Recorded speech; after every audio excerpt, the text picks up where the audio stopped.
My name is David Yamada, and I'm a professor of law at Suffolk University Law School in Boston. I'm also one of the coordinators for the Massachusetts Healthy Workplace Advocates Group. Workplace bullying is intentional, targeted mistreatment of an employee by a supervisor or co-employees, and it can come by indirect or direct means. Some of the most common behaviors might include the stereotypical yelling and screaming boss, constantly getting in someone's face. But also we see a lot of a form of indirect bullying, which can take the place of sabotaging someone's performance behind their back, defaming them without their knowledge, all the sorts of passive-aggressive behaviors that one might see in the workplace that add up to a lot of harm towards an individual. Workers who report workplace bullying and similar behaviors to their employers often do not fare very well.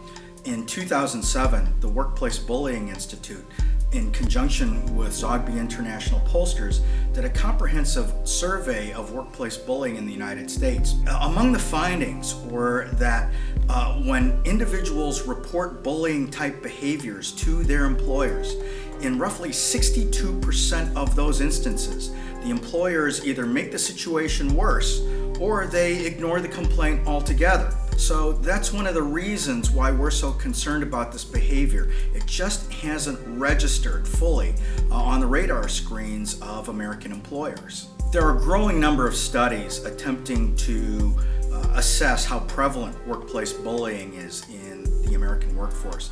And if you take all those studies together, roughly 30 to 60% of American workers can expect to be on the receiving end of this type of behavior at some time during their working lives.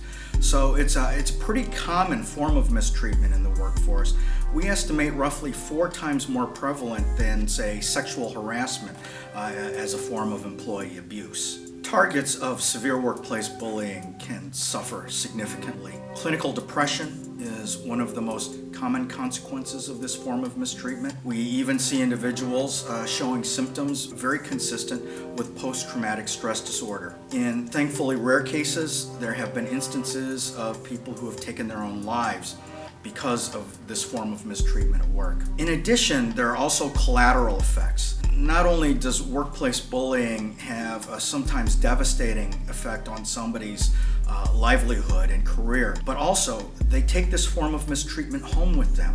And it means that family members, even children, sometimes pay some of the emotional consequences of the burdens of that type of mistreatment that someone is trying to sort through after the workday is over. A target of workplace bullying can be basically any one of us. Bullying targets can be high performers, medium level, average performers, or people who are somewhat sort of vulnerable because of their performance. It is clear though, however, in the United States that subordinates tend to be targeted more than peers, and also women tend to be targeted more than men. Organizations suffer significantly from workplace bullying.